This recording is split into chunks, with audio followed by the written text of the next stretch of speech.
माता शत्रु पिता वैरी येन बाणो न पाठिता न शोभन्ते सभा मध्य हंस मध्य वको यथा। कहने का अर्थ है कि वे माता पिता जो अपने बच्चों को नहीं पढ़ाते हैं, शिक्षा नहीं देते हैं, वो शत्रु के समान है। किसके समान है? शत्रु के समान।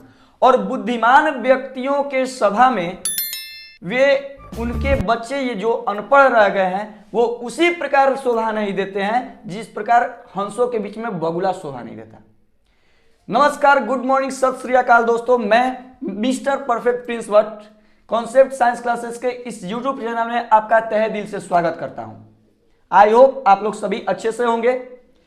जैसा कि हम लोग जानते हैं कि हम लोग फिजिक्स क्लास 10th के फर्स्ट चैप्टर में है जिसका नाम है लाइट रिफ्लेक्शन एंड रिफ्रैक्शन, मतलब प्रकाश, उसका परावर्तन और अपवर्तन। ठीक है, ध्यान दीजिए। हम लोग पहले वीडियो में प्रकाश के, इससे पहले वाले वीडियो में प्रकाश के बारे में जाने हैं, प्रकाश के गुणों के बारे में जाने हैं, वस्तुओं जैसे दीप्त पदार्थ और अदीप्त पदार्थ के बारे में जाने हैं, पारदर्शी पदार्थ किसे कहते हैं, पारभासी अपारदर्शी किसे कहते हैं, सारा हम लोग जान चुके हैं। अब देखिए किरण और किरण पुंज के बारे में भी जान चुके हैं। आज बारी है एक बहुत ही इंपॉर्टेंट टॉपिक के बारे में जिसका नाम है प्रकाश का परावर्तन। क्या नाम है? प्रकाश का परावर्तन।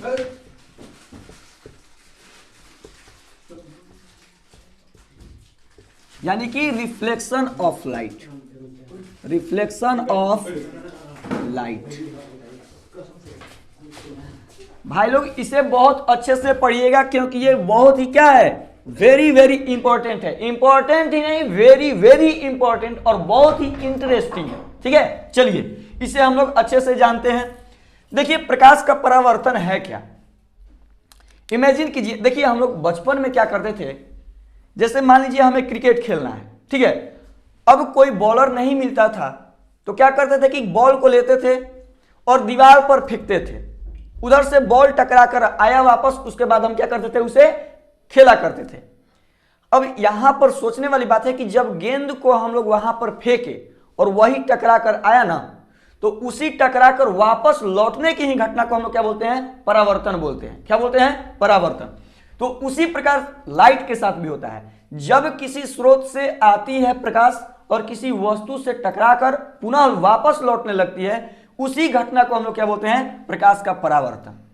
इमेजिन कीजिए जैसे मान लीजिए कि यहां पर कोई बल्ब है, ठीक है, यहां से प्रकाश क्या हो रहा है, निकल रहा है। अब देखिए यही प्रकाश किसी वस्तु से टकराया और टकराने के बाद क्या हुआ, दूसरे डायरेक्शन में मुड़ गया। ठीक है, तो देखिए वस्तु पर आया, टकराया, टकरा कर क्या हो गया, वापस चला गया ना। तो इसी घटना को हम लोग क्या बोलेंगे, प्रकाश का परावर्तन बोलेंगे। क्या बोलेंगे? प्रकाश का परावर्तन।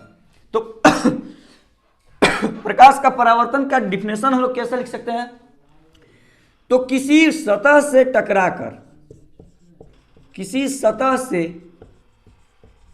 टकराकर प्रकाश के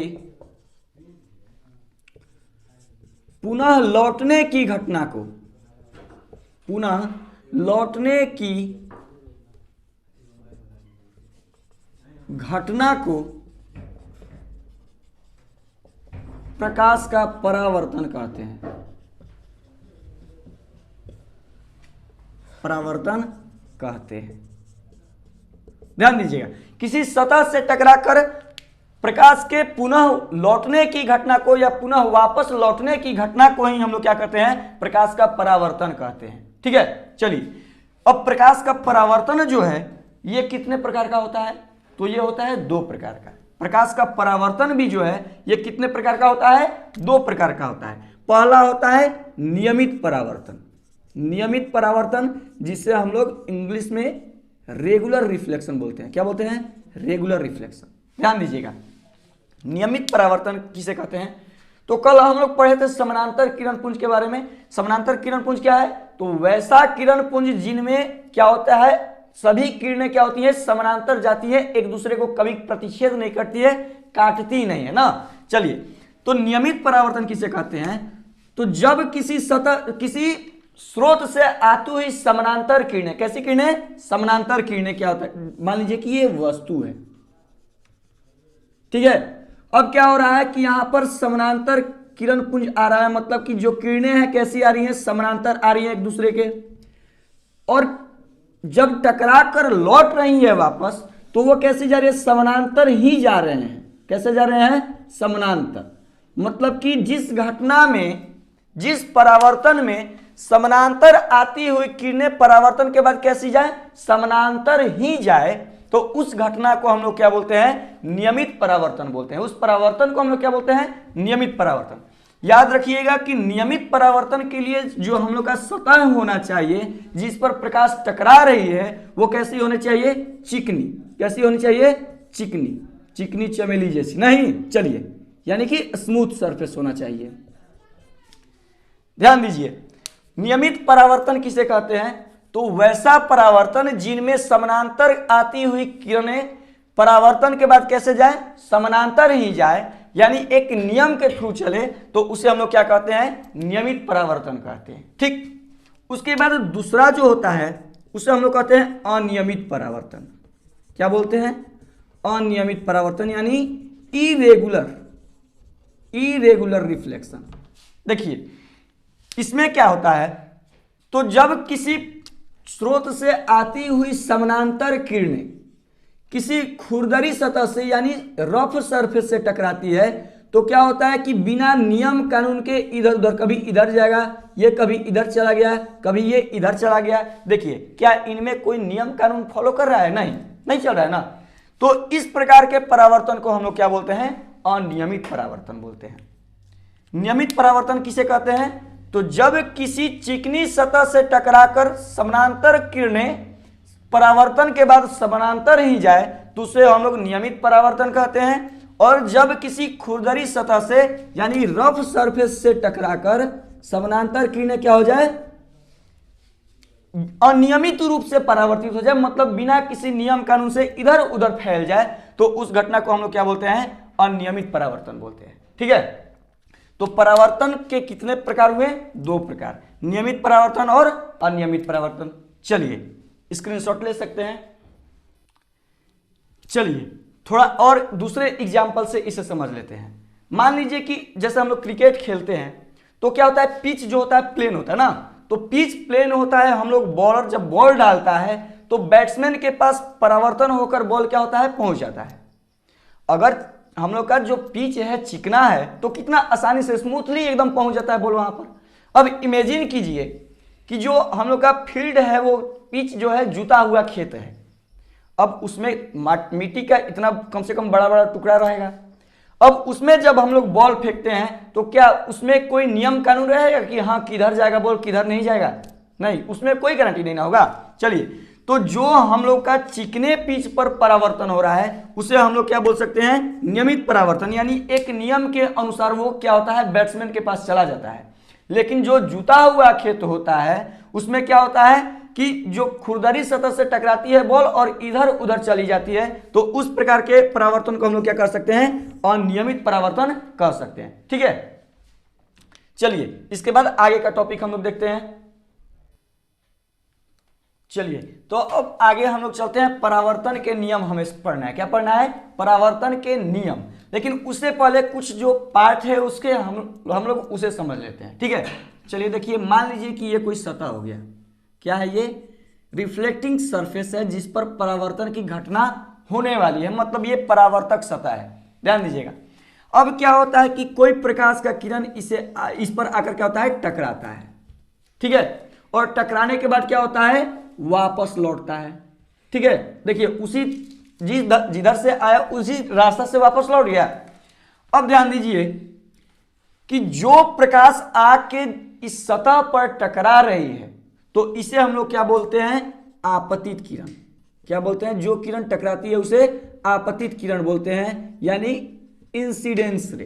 क्या बोलते हैं, इंसिडेंट रे। ठीक है, अब देखिए इसका आपतित नाम क्यों पड़ा, तो संस्कृत में हम लोग पढ़े हैं आगच्छ।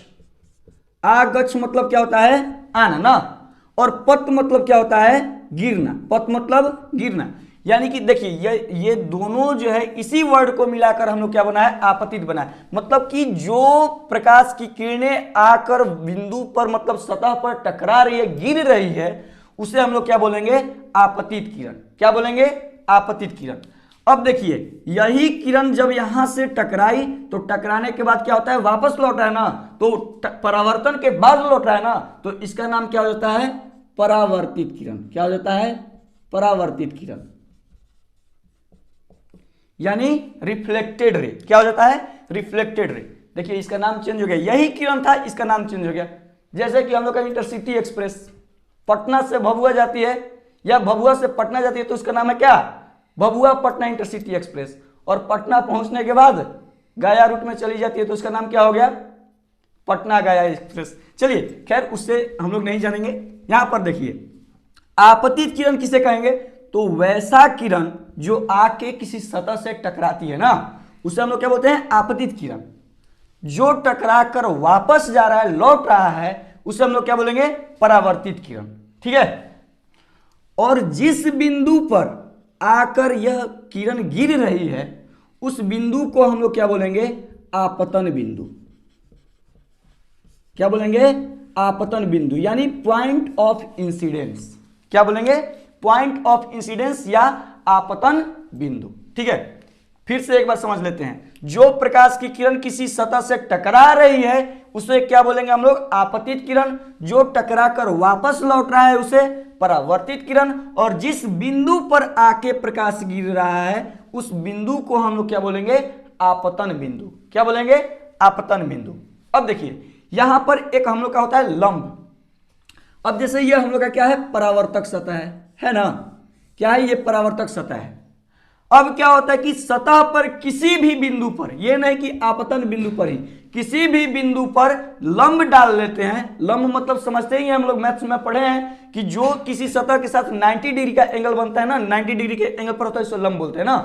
तो किसी भी बिंदु से जब हम क्या करते हैं, 90 डिग्री के एंगल पर एक काल्पनिक रेखा खींच लेते हैं, उस काल्पनिक रेखा को हम लोग क्या बोलते हैं? अभिलंब। क्या कहते हैं? अभिलंब, यानी नॉर्मल। इसे इंग्लिश में क्या बोलेंगे? नॉर्मल बोलेंगे।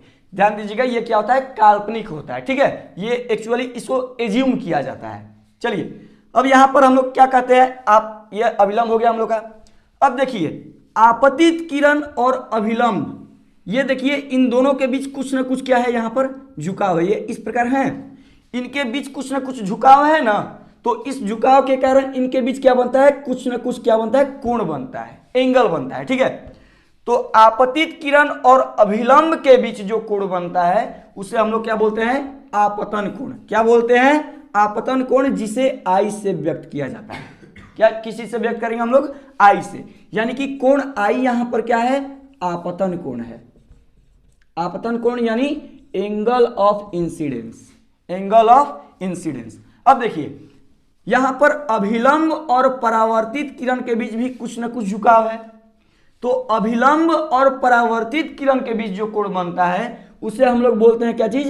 परावर्तन कोण। क्या बोलते हैं? परावर्तन कोण, यानी एंगल ऑफ रिफ्लेक्शन, जिसे हम लोग किसी से व्यक्त करते हैं? आर से, स्मॉल आर से। यानी कि एंगल आर यहां पर क्या हम लोग का? परावर्तन कोण है। क्या है? परावर्तन कोण। चलिए एक बार फिर से इसे एनालिसिस कर लेते हैं। जो किरण किसी वस्तु पर आकर टकराती है उस किरण को हम लोग क्या बोलते हैं? आपतित किरण, यानी इंसिडेंस रे। क्या बोलते हैं? इंसिडेंस रे। और जो परावर्तन के बाद टकराकर वापस लौटती है उस किरण को हम लोग क्या बोलते हैं? परावर्तित किरण, यानी रिफ्लेक्टेड रे। अब देखिए जिस बिंदु पर आपतित किरण आके सतह पर टकराती है, मतलब ये बिंदु कहां पर होगा? हम लोग का परावर्तक सतह पर ही होगा। तो परावर्तक सतह का वह बिंदु जिस पर आपतित किरण आकर गिरती है उसे क्या बोलते हैं हम लोग? आपतन बिंदु बोलते हैं। क्या बोलते हैं? आपतन बिंदु। अब देखिए जो हम लोग का परावर्तक सतह है उस सतह से 90 डिग्री के एंगल पर एक काल्पनिक रेखा अगर हम खींच देते हैं, काल्पनिक कोई रेखा खींच देते हैं, तो उसे हम लोग क्या बोलते हैं? अभिलंब, यानी नॉर्मल बोलते हैं।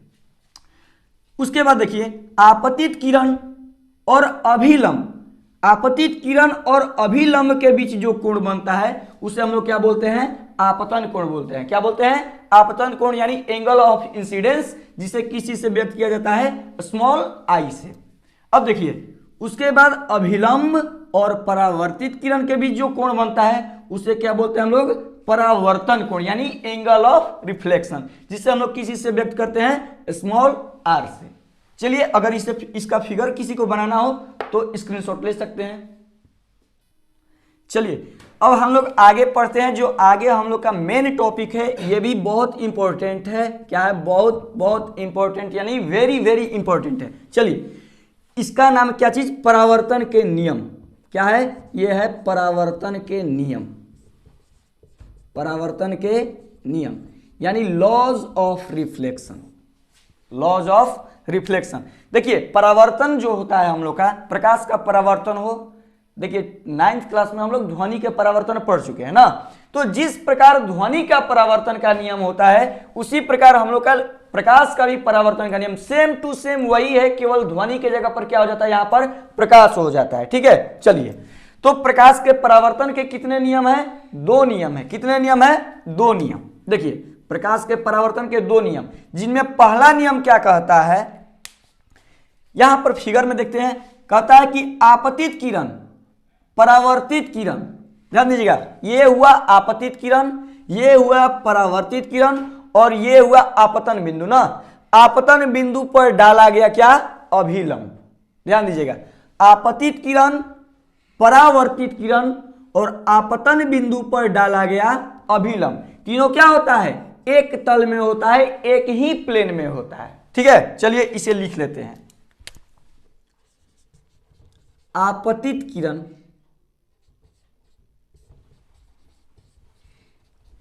परावर्तित किरण तथा आपतन बिंदु पर डाला गया